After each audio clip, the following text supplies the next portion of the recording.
आज हम मौजूद है जनरात लाइव न्यूज़ की तरफ से जलीस अहमद साहब के ऑफिस पे, और जो कि वंचित बहुजन आघाड़ी के शहर अध्यक्ष है।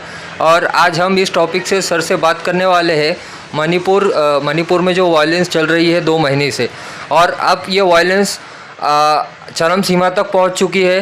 हालात ऐसे हो चुके हैं कि कामगांव ज़िला बिफोरम गांव कुछ मैती कम्युनिटी के कुछ 800 से हज़ार लोगों के मॉब ने कुछ कोकी कम्युनिटी के घर के लोगों के ऊपर अटैक किया, जिसमें से एक फैमिली बच के भागने की कोशिश कर रही थी, लेकिन उस फैमिली को इन लोगों ने पकड़ लिया, जिसमें 2 पुरुषों की हत्या कर दी गई और जो 2 महिलाएं थी उन्हें मजबूर करके उनके कपड़े उतरवा के उनको नग्न वैसे ही फिराया गया और उसके बाद उनके साथ सामूहिक बलात्कार किया गया।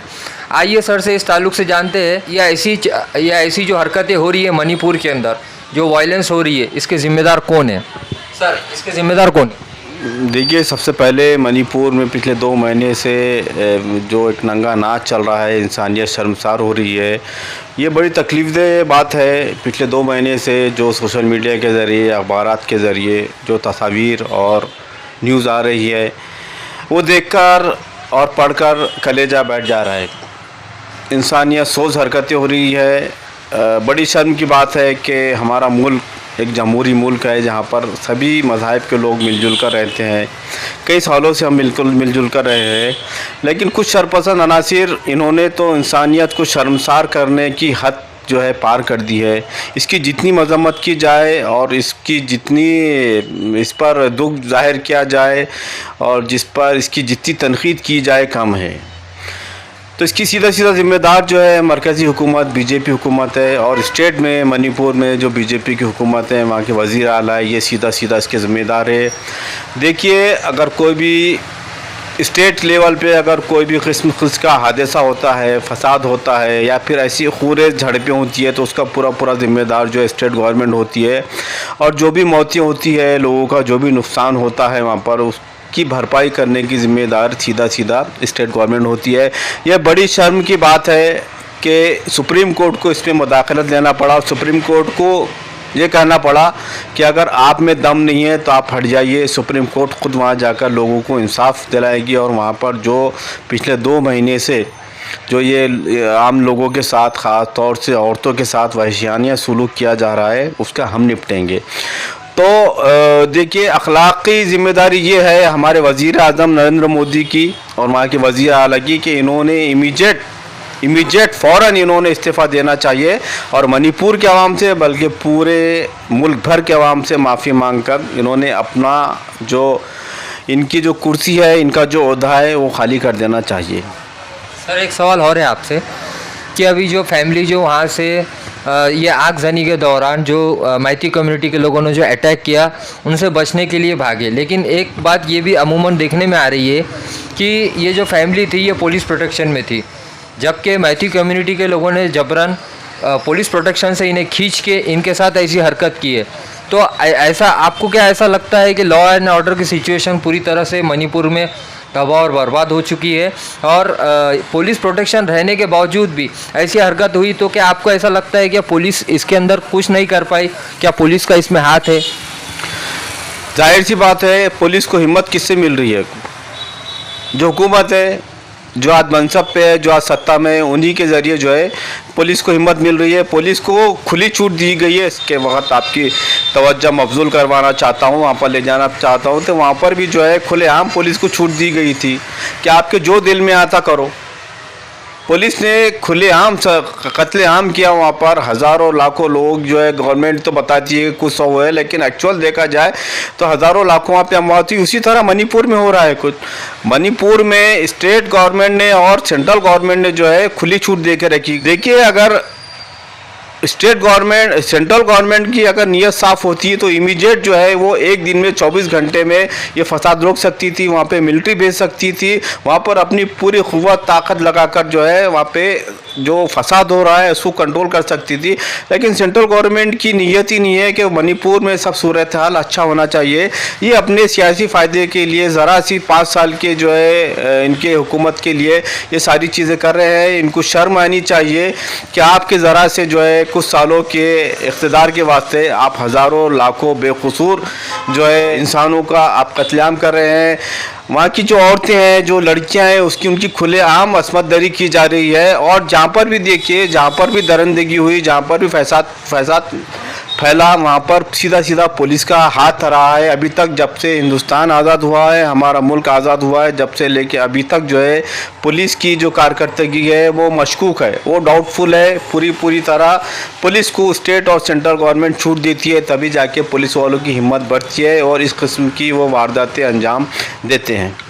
सर, अभी अमूमन ये भी देखने में आया है कि मणिपुर के अंदर कई धार्मिक स्थल जैसे कई चर्चेस को जला दिया गया है और उसके अंदर ये भी अमूमन देखने में आ रहा है कि हालात दिन ब दिन बदतर होते जा रहे हैं। और ये काफ़ी शर्म की बात है, भारत जैसे देश के अंदर जहाँ नारी को पूजा जाता है, देवी का दर्जा दिया जाता है, इसके बावजूद भी ऐसी हरकतें हो रही है वहाँ पर। और अब जो ऐसे हालात के अंदर आप और आपकी पार्टी क्या स्टैंड लेने वाली? देखिए, जहाँ पर भी अली जनाब प्रकाश अंबेडकर साहब ने हमेशा मजलूमों का, बेकसूरों का और जिनके साथ नाइंसाफ़ी है उनका साथ दिया हुआ है, चाहे वो कोई भी स्टेट रहो। अगर महाराष्ट्र में होता तो हम स्टेट गवर्नमेंट की और वहाँ पर जो लोगों ने ये औरतों के साथ बदतमीज़ी की, उनका रेप किया, हम उनकी ईंट चींट बजा देते थे, उनको वो सज़ा देते थे, उनका वो हाल करते थे महाराष्ट्र में कि उनकी आने वाली 7 पीढ़ियाँ याद रखती थी। फिर भी प्रकाश अंबेडकर साहब ने इस पे उनका सख्त मौक़िफ़ है, सख्त उन्होंने रुख इख्तियार किया है कि मणिपुर में जो भी हुआ है वो इंसानियत सोज जो है हरकत है, वो इंसानियत को शर्मसार करने वाली हरकत है। यहाँ तक कि अब इंटरनेशनल लेवल पे यूनाइटेड नेशन में और बाहर के जो मुल्क है वो भी जो है इस पर थूक रहे हैं, इसकी निंदा कर रहे हैं। तो वंचित बहुजन आघाड़ी इसकी पुरजोर मुखालिफत करती है और जहाँ पर भी हमको मौका मिलेगा हम इंशाअल्लाह वहाँ पर जो मणिपुर में जो औरतों के साथ, लड़कियों के साथ, आदमियों के साथ जो नारवा सलूक हुआ है, कोई तो हमको इंसाफ दिलाने के लिए, उनकी मदद करने के लिए वंचित बहुजन आघाड़ी को जैसा मौका मिलेगा, वंचित बहुजन आघाड़ी इसमें अहम किरदार अदा करेगी। सर, अभी देखने में अभी जो मीडिया रिपोर्ट्स के हिसाब से जिन लोगों ने ये हरकत की थी मॉब के अंदर, उन 5 लोगों को अरेस्ट किया गया है और उन्हें 11 दिन की कस्टडी मिल गई है। लेकिन इसके बावजूद भी आपके हिसाब से, एक आपकी पर्सनल प्रतिक्रिया के हिसाब से, ऐसे लोगों को क्या सज़ा देनी चाहिए? देखो, उनको सज़ा जो मिलेगी हमारा जो अदालत के मुताबिक, भारत के संविधान के मुताबिक और जो लॉ है उसके हिसाब से मिलेगी। लेकिन उनको मेरे हिसाब से ऐसी सज़ा मिलना चाहिए कि वो मिसाल बन जाए कि अगर कोई आने वाला अगर सोचा भी कि इस तरह की हरकत करना तो उसकी रूह कांप जाना। क्योंकि उन्होंने जो हरकतें की है, उन्होंने जो वहाँ पर बरहना जो औरतों को भिजाया है, गैंग रेप किए, उनके साथ जानवरों से, दरिंदों से जो है दरिंदगी की हद को पार कर दिया, उन्होंने वैशानिया सलूक किया कुछ। वो देखकर, वीडियो देखकर तो हम देख भी नहीं सकते वो उन्होंने उनके साथ सलूक किया। तो ऐसे लोगों को जितनी कड़ी सख्त सज़ा दी जाए वो कम है। उनको ऐसी इबरतनाक सज़ा मिलना चाहिए कि दोबारा पूरे मुल्क भर में किसी ने जो है इस किस्म की हरकत करने की हिम्मत नहीं करना चाहिए। आपकी तरफ से और आपकी पार्टी की तरफ से अभी तमाम भारतीयों को क्या संदेश देना चाहते हैं?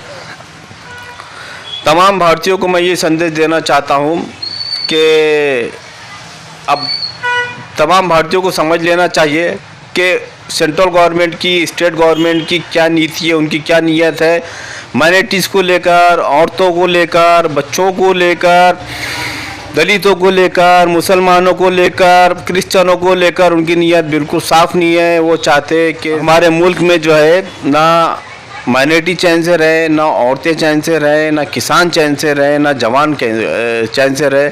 अक्लमंद को इशारा काफ़ी है। मैं क्या बोलना चाह रहा हूँ आप लोग समझ सकते हैं। उसी तरह से आपको जो एक संवैधानिक हक़ मिला हुआ है, जमहूरी जो हक़ मिला हुआ है आपको वोट देने का, अपने वोट का जो है आप सही इस्तेमाल कीजिए और आप ये समझ के वोट दीजिए कि आपकी भलाई के लिए कौन काम कर सकता है।